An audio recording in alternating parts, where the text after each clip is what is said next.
and pulling and pulling and pulling and pulling. It's very unforgiving when it comes to speed, and it fits in so many places. Okay. Good day, Mzansi. It's your boy Dylan from Mzansi Petrolheads, and welcome back to an awesome YouTube video. Today's video is very special to me, not just because we're reviewing the new VW Polo GTI, but we are celebrating a major milestone. 10,000 subscribers. Thank you so much, guys.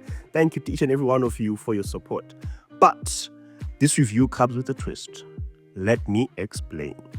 A few months ago, I had the new Polo GTI on test, and everything was going great. Until I decided to take it to a drag racing event. It was all for fun, pushing the car to its limits in a controlled environment. But let's just say VW South Africa was not impressed. Long story short, I don't think I'm getting a VW test car anytime soon. So here we are, 3 months later, and instead of doing a regular review, I'm turning this into something more meaningful. A 10K subscriber special and a history lesson about the Volkswagen Polo GTI. Oh, and I'm clearing up the misconception. South Africans, at Mzansi, there is no such thing as a Polo 8. Hesh, le namara. To understand the Polo GTI, we need to look at where it all started. Globally, the Polo has 7 generations, not 8, guys. Here in South Africa, we only started getting them from the Polo 3, the 3rd generation onwards. The Polo was introduced in 1975 with the MK1, a small, affordable car designed for Europe, followed by the MK2, which came along in 1981, slightly bigger and more angular. But these models never made it to Mzansi. In the mid-90s, the MK3 Polo was the first to hit our shores. It was practical, reliable, and affordable, a car that quickly won over South African drivers. The Mark IV Polo, aka Polo Bujwa, I hope I said that correctly, introduced in the early 2000s, brought something special, the GTI badge. This was where the Polo started flexing its sporty side. With a turbocharged engine and a sharp styling, it became a status symbol for fun and speed. Then came the Mark V, which took the GTI legacy to a whole nother level, aka skit and jump. With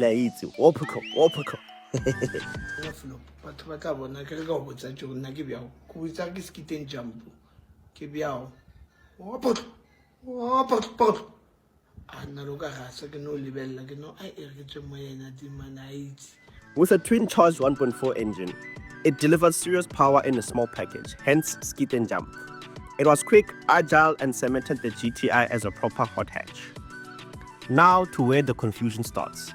The Mark 6 and Mark 7 or the Mark 6 facelift. Either way, back in the day, you could grab a Polo GTI for around 250,000 rands. Today, the new Polo GTI starts at 500,000 rands. The price has definitely changed, but so has the car. It's packed with modern tech and more power than ever. Now, about the latest GTI, the 7th generation. I feel like as South Africans, we have a right to call it the MK8 because we gauge it to the number of times a Golf goes out, if I'm saying that correctly. But that's not really how it works. It is powered by a 2-liter turbocharged engine that delivers 147 kilowatts, paired with all the comfort and tech you could ever want in a modern car. It's a blast to drive, but it's also a reminder of how far the Polo GTI has come. Let's talk about the whole Polo 8 thing. South Africans, it's time we get it right. The new Polo is part of the 7th generation. The confusion might come from marketing or social media, but there is no Polo 8. 7 generations, and that's history. Now let's compare these 2 last generations to find out if you're better off saving some cash and going for the pre-facelift model. Spoiler alert, there is more in common between these 2 than you think. Let's start with the obvious, the design. The new Polo GTI facelift features updated LED headlights, a new light bar across the front grille, redesigned bumpers, and slightly curvier body lines.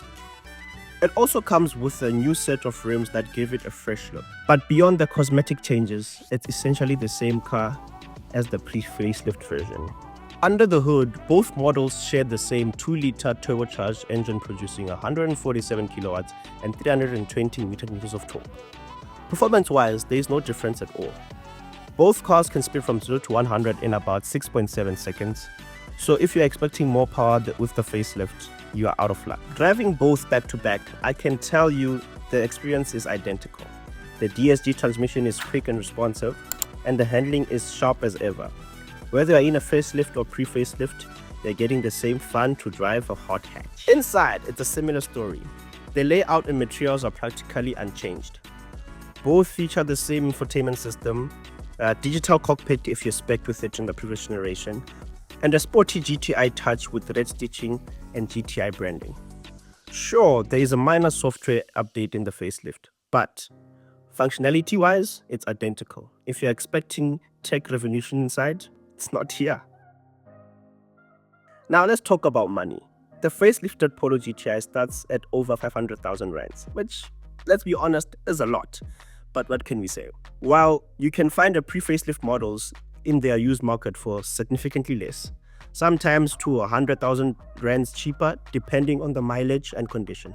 There is a big chunk of changes for what is essentially the same car. So is the facelift worth the price difference? Honestly, unless you're absolutely in love with the LED lights and the LED bar in front or the slightly updated design, I would say no. The pre-facelift offers the same engine, performance, interior at a much lower price. It's a more sensible choice, especially if you're on a budget. At the end of the day, the Polo GTI, facelifted or not, is a fantastic hot hatch. But if you're looking for value, the pre-facelift is a smarter buy. Save your money for some mods, a road trip, or your next drag racing event, just not in a test car like I did. So how does it feel to drive this Volkswagen Polo GTI? Right now I'm in eco mode on cruise control, adaptive cruise control, lane assist, so you can leave the steering wheel for a while and then it tells you to hold on. But I love the fact that, you know, you can just the other days I've had the vehicle, I've been driving it like rubbish. Forgive me, Lord, forgive me, I've been doing that. Today I'm from Brits right now. I'm back, just almost home actually. And I've been averaging now 6.3 liters per 100 kilometers. Come on, guys. That's not bad. If you're driving the car properly, it behaves properly.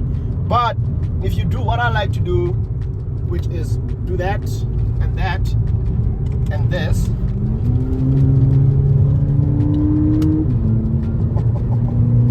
it's not as loud, but it's something you can definitely enjoy, even if you put it in normal sport. Oh, it's on 4 now, and it moves, and it keeps on pulling and pulling and pulling and pulling and pulling. It's very unforgiving when it comes to speed, and it fits in so many places. Okay. And let's go back to eco, and then yeah, man. It always leaves me speechless. Like, undoubtedly, the car never fails to amaze me because it's actually really such a great car. One thing I have been talking about also in the review is maybe the pricing, but because for the same price of this, guys, you could get something like a 7.5 GTI or an R, you know, if you look hard enough for the right amount of time. But it's very comfortable when you need to be comfortable. It's very responsive when you need to be responsive. So that's the good thing about this car. So if you want a pocket rocket, nice daily driver, which can be sporty. I've seen my girlfriend when she drives this car. She looks so beautiful in this car. It suits her. You know, it's a tiny package. For a guy, it still works. You know. But yeah, Polo GTI. I love it. Driving experience 10 out of 10. Let me know in the comments if you would go for the facelift or save some cash on the pre-facelift. Thank you again for 10,000 subscribers. It's been an incredible ride, and I couldn't have done it without you guys. Here's to more reviews, more adventures, and maybe a few less drag racing events with test cars. Probably still gonna do that. But please remember to like, share, and subscribe, guys. Thank you for watching today's video.